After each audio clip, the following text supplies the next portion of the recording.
ہم لوگ جیسا کہ ہولینس کے متعلق، پاکیزگی کے متعلق سیکھ رہے ہیں، تو پچھلے سنڈے کا جو سرمن تھا وہ تھا ہولی بلڈ، پاک خون۔ تو پاک خون کس نے بہایا ہمارے لیے؟ ہم جیسا کہ مسیحی ہیں تو ہم سبوں کو پتہ ہے کہ ایک واحد یسوع ایسی ہستی ہے کہ جس نے اپنا لہو بہا کر ہمارا کفارہ دیا، ہمارا فدیہ دیا۔ یہ عمل ہمیں پتہ ہے سب کو کیونکہ ہم مسیحی ہیں، لیکن اس عمل کی شروعات جیسے ہوئی وہ بنی اسرائیل قوم سے ہوئی تھی۔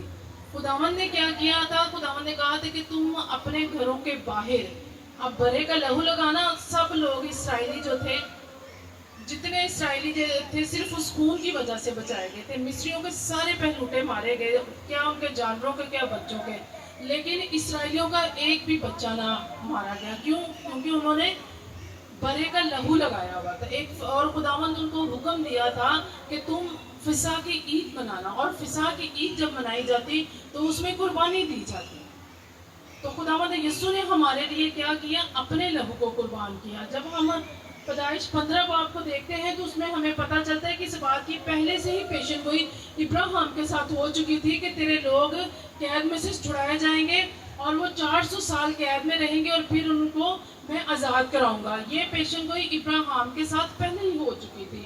اور جب ہم اخبار کو دیکھتے ہیں تو اخبار میں ہمیں پتہ چلتا ہے کہ ایک برے کو ذبح کرنے کے لیے اخبار 17 باب میں کہ برے کو ذبح کیا جاتا اور اس برے کے خون سے کفارہ دیا جاتا تھا، یعنی کہ جب تک خون نہیں بہایا جاتا تھا تب تک ہماری مخلصی نہیں ہوتی تھی۔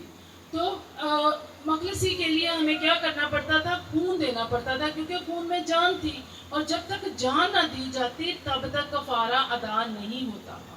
تو میرے عزیزوں، آج ہمارے لیے بڑا کفارہ دیا جا چکا ہے، اور وہ کفارہ ہمارے یسوع نے دیا ہے۔ یسوع المسیح نے یوحنا کی کتاب اس کے 6 باب اور اس کی 53 سے 54 آیت میں کہا کہ زندگی کا کلام میں ہوں۔ اور اس نے کہا کہ جب ہم اس کو پڑھتے ہیں پورے چیپٹر کو تو ہمیں پتہ چلتا ہے کہ اس میں وہ کہتا ہے کہ میں تم سے سچ کہتا ہوں، جب تک تم ابن آدم کا گوشت نہ کھاؤ اور اس کا خون نہ پیو تو تم میں زندگی نہیں ہوگی۔ میرے عزیزوں، کیا آپ سوچ سکتے ہو کہ صرف ایک شیرہ پینے سے یا روٹی کھانے سے ہم ہمیشہ کی زندگی جی سکتے ہیں؟ ایسا نہیں ہے۔ ہم نے اس شیرے کو اس کی یادگاری میں لینا اور اس کے بدن کو بھی کھانا ہے، لیکن یسوع مسیح کا اس کا کہنے کا مطلب یہ تھا کہ جب تک تم میرا کلام نہیں سیکھتے تم میں زندگی نہیں پائی جائے گی۔ یسوع کا کلام ہی زندگی ہے اور ابدی زندگی ہے۔ ابھی اگر ہم پریکٹیکل کے لیے یہ بات کر بھی لیں، ہم شیرہ کھاتے رہتے ہیں، روٹی پیتے رہتے ہیں، اگر ہماری زندگی میں کلام نہیں تو کیا ہم اپنی زندگی میں جا سکتے ہیں؟ کبھی بھی نہیں جا سکتے۔ یسوع مسیح نے بہت ساری باتیں ہمیشہ تمثیل میں کہی تھی، کیونکہ وہ ہر بات کو بھید میں کہتا تھا۔ ابلیس کو ہر ایک بات کا پتہ نہیں چلتا تھا جب یسوع مسیح تمثیلوں میں بات کرتے تھے، اور ہر بات وہ ابلیس تک پہنچانا بھی نہیں چاہتا تھا، اور یسوع مسیح تمثیلوں میں باتیں کرتے تھے اپنے شاگردوں کے ساتھ اور ان کو سکھایا۔ اور آج انہوں نے ہمارے پاس یہ زندگی کا کلام بائبل مقدس دی، اور اس نے کہا کہ جب تک تم اس میں سے کھاؤ اور اس میں سے نہیں پیو گے تم میری بادشاہی میں اپنی زندگی میں نہیں داخل ہو سکتے۔ ہم بے شک بپتسمہ لے کر شیرہ اور روٹی لیتے بھی رہیں تو کبھی بھی ہم اپنی زندگی میں نہیں جا سکتے جب تک ہم اس کلام کو اپنی زندگی میں نہیں لیں گے، کیونکہ یوحنا 13 باب میں یسوع نے یہی کہا تھا کہ جب تک یہ خون نہ پیو اور میرا بدن نہ کھاؤ۔ تو ہم اگر ویسے سوچا جائے تو ہمیں اس بات کی سمجھ آتی ہے کہ یہ کلام ہی یسوع مسیح کہہ رہا تھا کہ جب تک تم میرا کلام اپنی زندگی میں نہیں لے کر آتے تم نہیں اپنی زندگی میں جا سکتے۔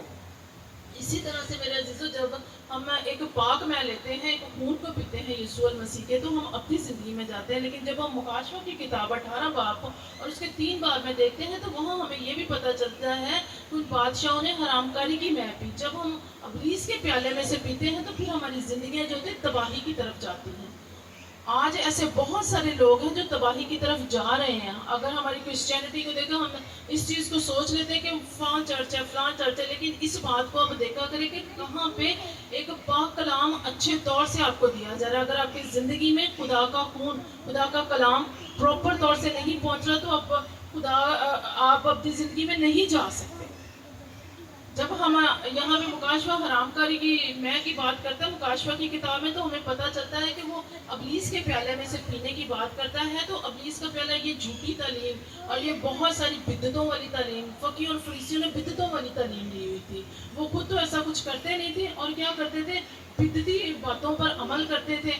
تو خداوند یسوع مسیح نے یہ باتیں اپنے بندہ یوحنا عرب پر کھولی کہ جو حرام کاری کی میں پیتا ہے، جو اس کے شیطان کے پیالے میں سے پیتا ہے، جو غلط تعلیم لیتا ہے، وہ کبھی بھی خدا کی بادشاہی میں داخل نہیں ہو سکتا. تو میرے عزیزوں، آج کے کلام میں ہم نے یہ سیکھا کہ خداوند نے کیسے ہمیں پاک لہو کو سکھایا کہ کیسے ہم نے اپنا کفارہ دینا ہوتا تھا تو ہم پاک اور صاف ہوتے تھے، اور کیسے یسوع مسیح نے ہمارا کفارہ ادا کر کے آج اپنا لہو بہا کر ہمیں آزاد کرا دیا، ہمیں بحال کرا دیا. اور اب ہم نے پاک پیالے میں سے پینا ہے اور سوچ سمجھ کے خداوند کے کلام کو سیکھنا ہے اور آگے بڑھنا ہے تاکہ ہم اپنی زندگی میں جا سکیں. پاک کلام کے پڑھے سنے جانے پر خدا کی برکت ہو. خدا کا شکر.